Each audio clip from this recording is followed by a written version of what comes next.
नमस्कार, आप देख रहे हैं जनता टीवी और मैं हूं आपके साथ मनीषा सिंह। बात करेंगे पहली खबर की। सीएम योगी आदित्यनाथ गोरखपुर दौरे पर हैं और आपको बता दें कि मुख्यमंत्री ने आज जनता दरबार भी यहां पर लगाया और यहां उन्होंने एक एक करके सभी फरियादियों की फरियाद सुनी।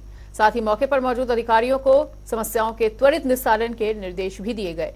तो अपने रेगुलर रूटीन की ही तरह सीएम योगी आदित्यनाथ ने गोरखपुर पहुंचकर जनता दरबार लगाया है और एक एक करते हुए सबकी फरियाद को सुना। त्वरित निस्तारण के निर्देश भी उनके द्वारा दिए गए हैं।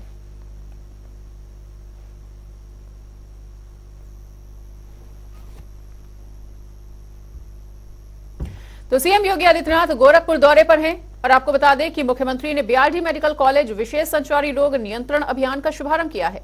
साथ ही उन्होंने विशेष संचार अभियान को रैली को हरी झंडी दिखाकर रवाना किया। और आपको बता दें कि मौके पर भाजपा के प्रदेश उपाध्यक्ष और एमएलसी डॉक्टर धर्मेंद्र सिंह, विधायक महेंद्र पाल सिंह, प्रदीप शुक्ला, भाजपा के जिला अध्यक्ष, महानगर अध्यक्ष और पदाधिकारी मौजूद रहे।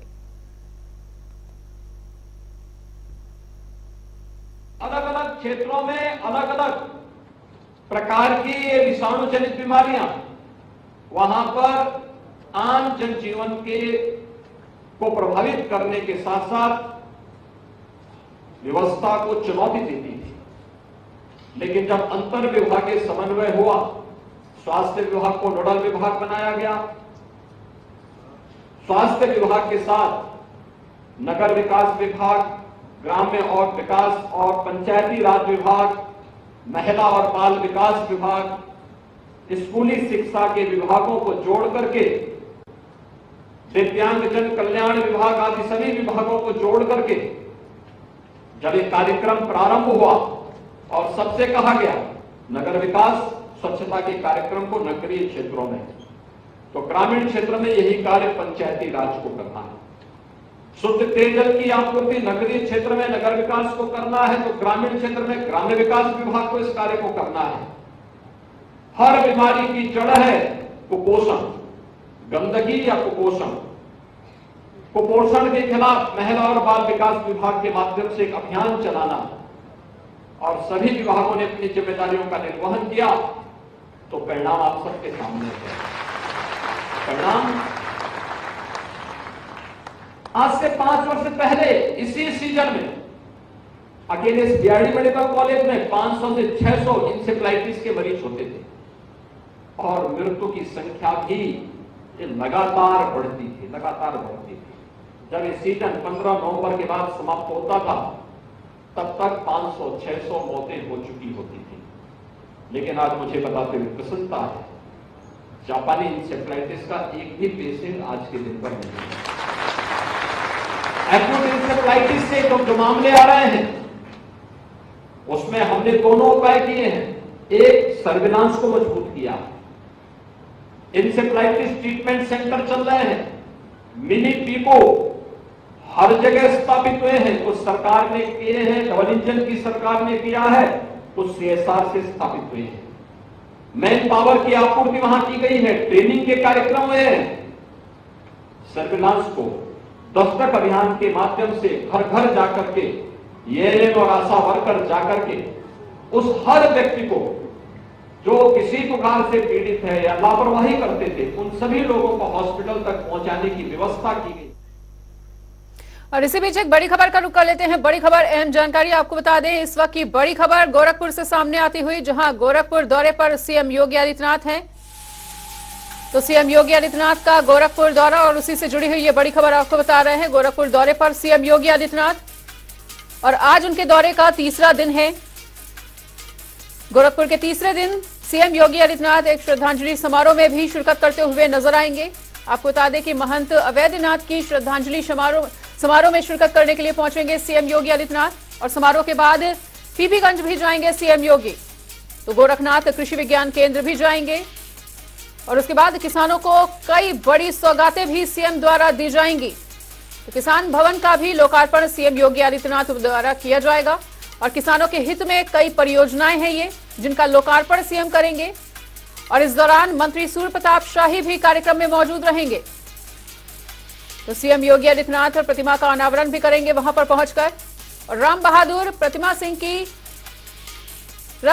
सिंह की प्रतिमा का वो अनावरण करेंगे। आपको बता दें कि गोरखपुर दौरा है और गोरखपुर दौरे का तीसरा दिन है आज।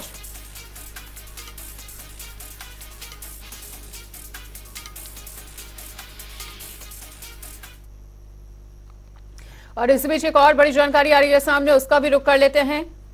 एक और बड़ी खबर, बड़ा अपडेट आपको बता दें। श्री कृष्ण जन्मभूमि शाही मस्जिद के मामले से जुड़ी हुई ये बड़ी खबर आपको बताने जा रहे हैं, जहां मामले में सुप्रीम कोर्ट में आज सुनवाई होनी है और मस्जिद कमेटी ने सुप्रीम कोर्ट में अपील को दायर किया है। कमेटी ने हाई कोर्ट के आदेश को चुनौती दी और उसके बाद मथुरा कोर्ट में करीब 9 केसेस दाखिल हैं। तो श्री कृष्ण जन्मभूमि शाही मस्जिद मामले से जुड़ी हुई ये बड़ी खबर, बड़ी जानकारी आपको बता रहे हैं, जहां इस पूरे मामले में सुप्रीम कोर्ट में आज सुनवाई होती हुई नजर आने वाली है। मस्जिद कमेटी ने सुप्रीम कोर्ट में अपील को दायर किया था। कमेटी ने हाई कोर्ट के आदेश को चुनौती दी थी और उसके बाद मथुरा कोर्ट में करीब 9 केसेस दाखिल हो चुके हैं।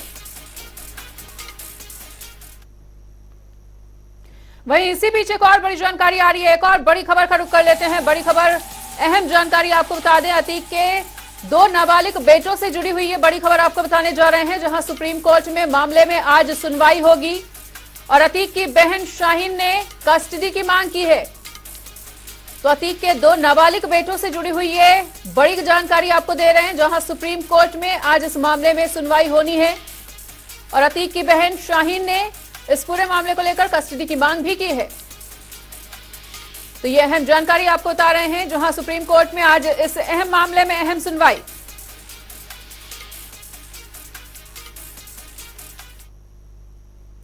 जाति जनगणना का मामला अब यूपी में लगातार तूल पकड़ता जा रहा है। लगातार विपक्षी दलों के नेता यूपी में जातिवार जनगणना कराने की मांग कर रहे हैं। इसी बीच बसपा सुप्रीमो मायावती ने ट्वीट किया है और जातिगत जनगणना को लेकर मायावती ने अपने ट्वीट में लिखा कि बसपा के लंबे संघर्ष की ये पहली सीढ़ी है। कुछ पार्टियां जातिगत जनगणना से असहज हैं और ओबीसी के संवैधानिक हक के लिए लंबे समय से संघर्ष भी कर रही हैं और अब उसकी ये पहली सीढ़ी है। देश की राजनीति बहुजन समाज के पक्ष में है और देश की राजनीति अब नई करवट भी ले रही है। यूपी सरकार को जातिगत जनगणना शुरू करानी चाहिए और केंद्र सरकार राष्ट्रीय स्तर पर जातिगत जनगणना कराए।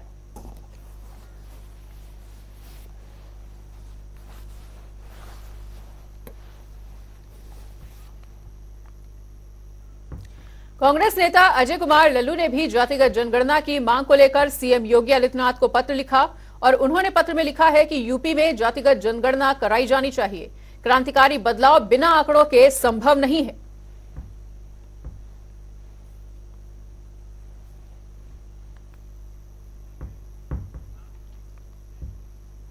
तो जातिगत जनगणना को लेकर राजनीतिक सियासत लगातार तेज होती हुई नजर आ रही है उत्तर प्रदेश में। और आपको यह भी बता दें कि इसको लेकर कैबिनेट मंत्री संजय निषाद का भी बयान सामने आया है। उन्होंने क्या कुछ कहा वो भी सुनिए। मैं प्रधानमंत्री के इस बात से सहमत हूं, आज तक गरीबों की तरफ किसी ने नहीं देखा। मकान दिया तो मोदी जी ने, इलाज दिया तो मोदी जी ने, अनाज दिया तो मोदी जी ने, सम्मान दिया तो मोदी जी ने दिया। गले लगाया, त्रेता में किसी तरीके से भगवान राम को गले लगाया था और भगवान राम ने सुग्रीव को गले लगाया था। तो इस युग में मोदी जी ने एक निचले सफाई कर्मी को भी पांव धुल कर दिखाया था कि हम उनके साथ हैं।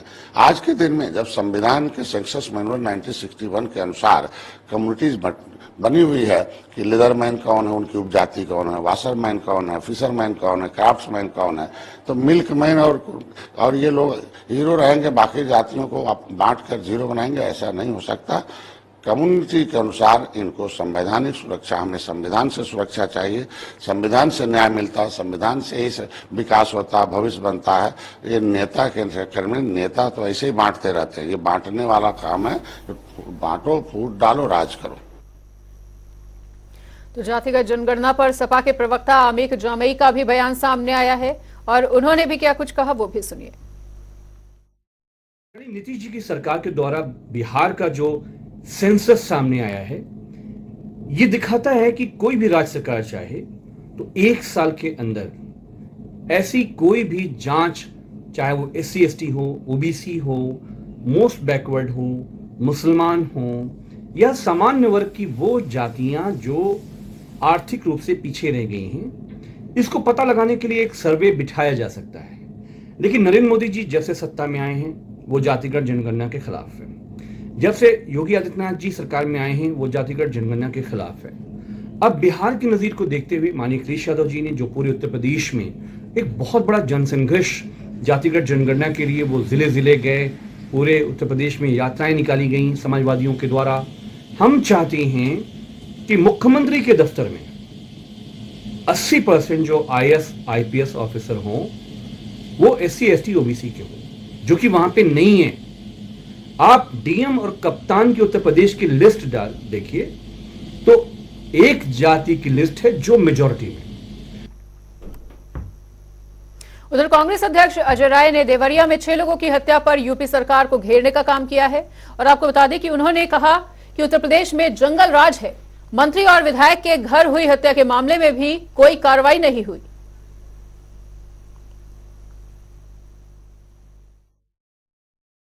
भारतीय जनता पार्टी के जिलाध्यक्ष रहे, नेता रहे, उसमें कोई कार्रवाई नहीं हुई। केवल एक सरकारी जमीन जो उसने कब्जा किया था प्राइमरी पाठशाला की, उसमें बुलडोजर दिखाकर थाना भर्ती की गई।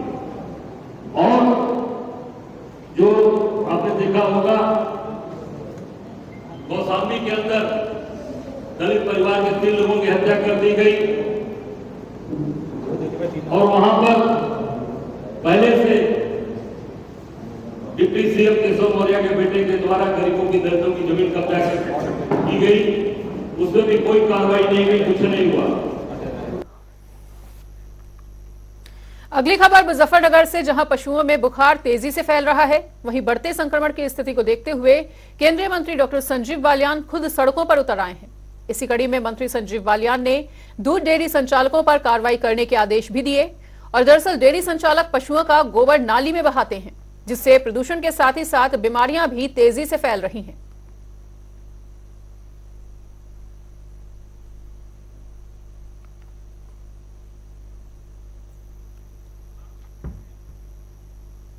मैनपुरी में स्वास्थ्य विभाग की ओर से चलाए जा रहे विशेष संचारी रोग नियंत्रण अभियान जागरूकता रैली को भाजपा विधायक ने हरी झंडी दिखाकर रवाना किया और साथ ही स्वास्थ्य विभाग की ओर से विशेष संचारी रोग नियंत्रण और अभियान को लेकर एक जागरूकता रैली भी निकाली गई। रैली को जिला मुख्यालय से पूर्व कैबिनेट मंत्री, बुंगा विधानसभा से विधायक राम नरेश अग्निहोत्री और जिलाधिकारी अविनाश कृष्ण सिंह ने रैली को हरी झंडी दिखाकर रवाना किया। विशेष संचारी रोग अभियान का 3य चरण जो है अक्टूबर के माह में आज 3 अक्टूबर से शुरू हो रहा है। इसका शुभारंभ जन जागरूकता के लिए वाहन रैली निकाल करके प्रचार प्रसार करते हुए किया जाएगा और इस 1 महीने के कार्यक्रम में बहुत सारी एक्टिविटी है जिसमें कई विभागों का विशेष रोल रहेगा, जिसमें पंचायत राज विभाग, ग्राम विकास विभाग, पशुपालन विभाग रहेगा और इसमें सभी झाड़ियों की कटाई, नालियों की सफाई, जहां कहीं रुका हुआ पानी हो उसके निकासी की व्यवस्था, जहां पशुपालन बाड़े हो वहां पे साफ सफाई देख रेख के बारे में किया जाएगा। इन सभी विभागों का सहयोग रहेगा, इसकी मॉनिटरिंग होगी हर हफ्ते। ये विशेष संचारी रोग नियंत्रण के लिए एक रैली है। अक्सर बरसात के बाद तमाम तरह के रोग, मच्छर, कीटाणु ये पैदा होते हैं। इनके कारण लोगों को तमाम तरह के रोग हो जाते हैं। कहीं डेंगू है, कहीं मलेरिया है, कहीं वायरल है। इन सब रोगों के लिए का नियंत्रण करने के लिए ये अभियान चलाया गया है। देखिए, शासन के निर्देशानुसार विशेष संचारी रोग नियंत्रण अभियान का जो 3रा चरण है वो आज से प्रारंभ हुआ है, जो 3 अक्टूबर से लेकर 31 अक्टूबर तक पूरे जनपद में चलेगा और इसी कड़ी में 16 अक्टूबर से 31 अक्टूबर तक दस्तक अभियान भी चलेगा, जिसमें आशा घर घर जाकर के हमारे लोगों के चिन्हीकरण करेंगे। इसके सभी हम लोगों के द्वारा कन्वर्जेंस डिपार्टमेंट की मीटिंग्स कर ली गई है, माइक्रो प्लान तैयार कर लिया गया है और पूरी तरह से स्वास्थ्य विभाग के नोडल नियंत्रण में ये सभी जो संबंधित विभाग हैं मिल करके इस अभियान को जनपद में हम लोग 100% सफल बनाएंगे। गोंडा में नजल की जमीनों पर अतिक्रमण अभियान के तहत कार्रवाई की गई, जिसके चलते 25 दुकानों को जमींदोज किया गया है। वहीं दुकान के मालिकों ने नगर पालिका पर जबरदस्ती करने का आरोप भी लगाया और उन्होंने कहा कि नगर निगम की तरफ से हमें कोई भी नोटिस जारी नहीं किया गया था और ऐसे में बिना नोटिस के कार्रवाई करना पूरी तरह से अनुचित है।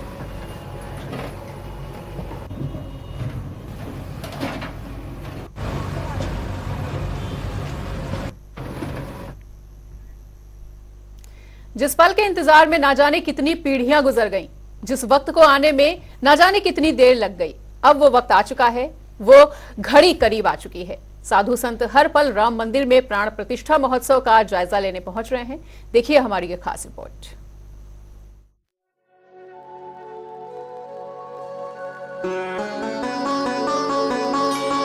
जिस पल के इंतजार में ना जाने कितनी पीढ़ियां गुजर गई, जिस वक्त को आने में इतनी देर लग गई, वो वक्त अब करीब है, वो शुभ घड़ी अब आ गई है।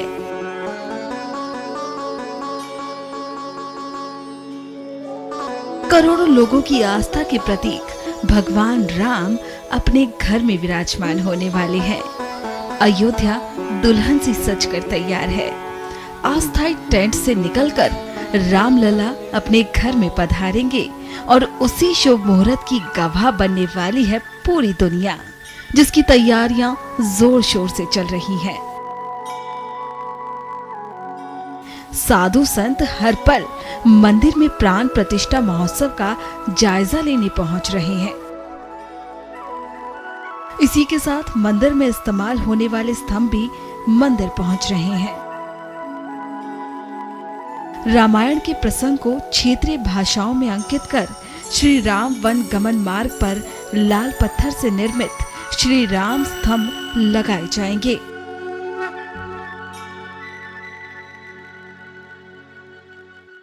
ये श्री राम स्तंभ है और ये राजस्थान का एक जगह है माउंट आबू लेन। वहाँ पर ये जितना भी हमारा कार्य हुआ है इसको निर्माण का, वो सारा निर्माण का कार्य हमारा वहाँ पर हुआ है, जो त्रिवेदी फर्म है जिन्होंने निर्माण कार्य किया है। और ये श्री राम स्तंभ प्रभु श्री राम के वनगमन मार्ग, जो कि अयोध्या से लेकर रामेश्वरम तक है, तो उन सभी स्थानों को जो जहाँ पर प्रभु गए, जहाँ पर रुके, उन सभी स्थानों को चिन्हित करने का हमने लक्ष्य रखा, जिसमें डॉक्टर राम अवतार शर्मा जिन्होंने 40 वर्षों तक अध्ययन करा और उन सभी स्थानों को चिन्हित करा और गवर्नमेंट द्वारा ये अप्रूव्ड करवाया। मतलब लगभग जितने गवर्नमेंट संस्थान से जुड़े हुए हैं, वो खुद एक इनकम टैक्स रिटायर्ड हैं, वहाँ पे रहते हुए उन्होंने कार्य करा, तो इन सारी चीज़ों को उन्होंने स्थापित करा और ये उसके बाद में ये जो जगह थी उन सभी को चिन्हित करा और गूगल मैपिंग के जरिए फिर उसके बाद श्री रामचरितमानस और हमारा वाल्मीकि रामायण उससे सत्यापित किया गया कि क्या वहाँ पर वो पहुँचे या नहीं पहुँचे।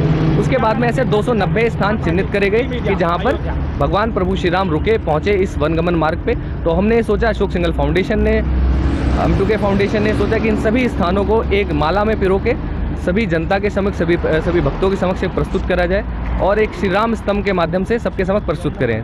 तो उसमें हमने 4 भाषाएं, हिंदी, अंग्रेजी, संस्कृत और एक स्थानीय भाषा, इसको हमने समाहित करा और इस स्थान की महत्वता के साथ में, जो स्थान की महत्वता है उस स्थान की महत्वता के साथ में वो सारी चीज़ें उसमें अंकित होंगी।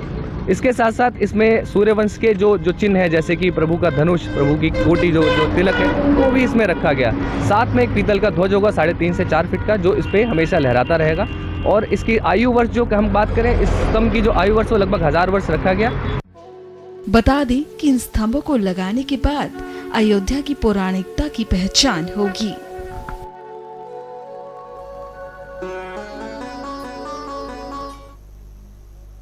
और अब रुक कर लेते हैं 5 मिनट में 25 बड़ी खबरों का।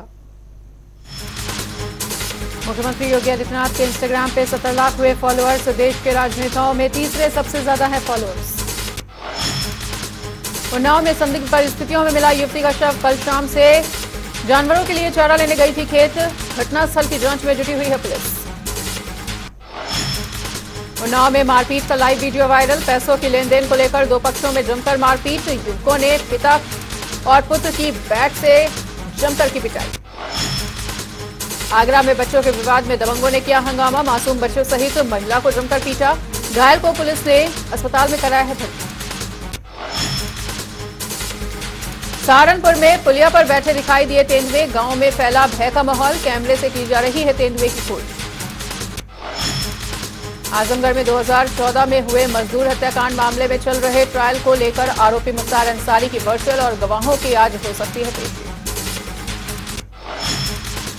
सहारनपुर के हाईवे पर बाइक सवार सीआरपीएफ जवान की सड़क हादसे में मौत। अज्ञात वाहन ने मारी थी टक्कर। परिजनों में पथरा मारा। कानपुर में पुलिस ने मंदिर में हुई चोरी का किया खुलासा। चोरों ने लाखों के आभूषणों पर किया था अपना हाथ साफ। 3 अभियुक्तों को किया गिरफ्तार। कानपुर में शराब का शौकीन बंदर। पुलिस आयुक्त कार्यालय में ढूंढ लाया शराब की बोतलें। बंदरों का अजीबोगरीब वीडियो आया है सामने। कानपुर में वेटन रेस्टोरेंट में की चोरी, घटना सीसीटीवी में हुई है कैद, पुलिस घटना की जांच में जुटी। श्रावस्ती पुलिस का ऑपरेशन लंगड़ा जारी, गौ तस्करों और संयुक्त पुलिस टीम की मुठभेड़, 5 अपराधियों को किया गया है गिरफ्तार। कानपुर देहात में पुलिस को मिली बड़ी सफलता, गौ तस्करी करने वाले गिरोह चढ़े पुलिस के हत्थे, तस्करों का कबूलनामा बिरयानी में मिलाकर बेचते थे गौमांस। अमरोहा में दुकान पर मोबाइल खरीदने को लेकर हुई मामूली कहासुनी, 3 युवकों पर धारदार हथियार से किया गया हमला, मारपीट में एक की मौत। सहारनपुर में नगर क्षेत्र की साफ सफाई का हुआ निरीक्षण, जिले के नोडल अधिकारी और आबकारी आयुक्त ने किया भ्रमण, नगर निगम के कार्यरत सफाई कर्मियों को सम्मानित किया गया। आगरा में मामूली विवाद में हुई फायरिंग, 2 पक्षों में हुई मारपीट, 2 को लगी गोली।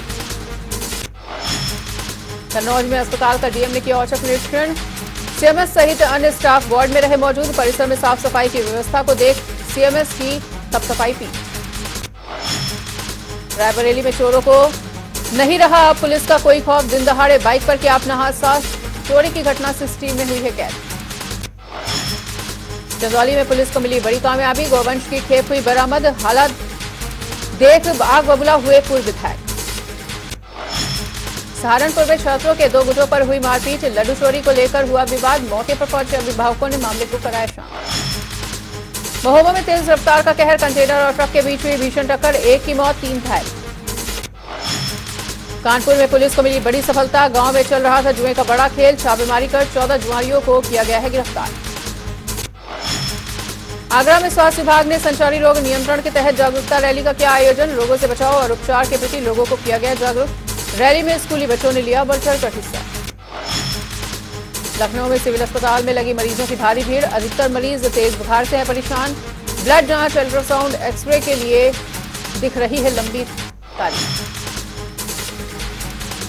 प्रतापगढ़ में गठिया खाना मिलने से नाराज सैकड़ों छात्रों का सड़क पर प्रदर्शन, नारेबाजी करते हुए सड़क पर लगाया जाम, छात्रों को मनाने में जुटी हुई है पुलिस। गोंडा में नगर पालिका का चला बुलडोजर, करीब 25 दुकानों को किया जा रहा है जमींदोज, दुकान के मालिकों ने नगर पालिका पर जबरदस्ती करने का लगाया है आरोप। और फिलहाल इस वक्त के बुलेटिन में इतना ही, खबरों का सिलसिला लगातार जारी है, देखते रहिए जनता टीवी।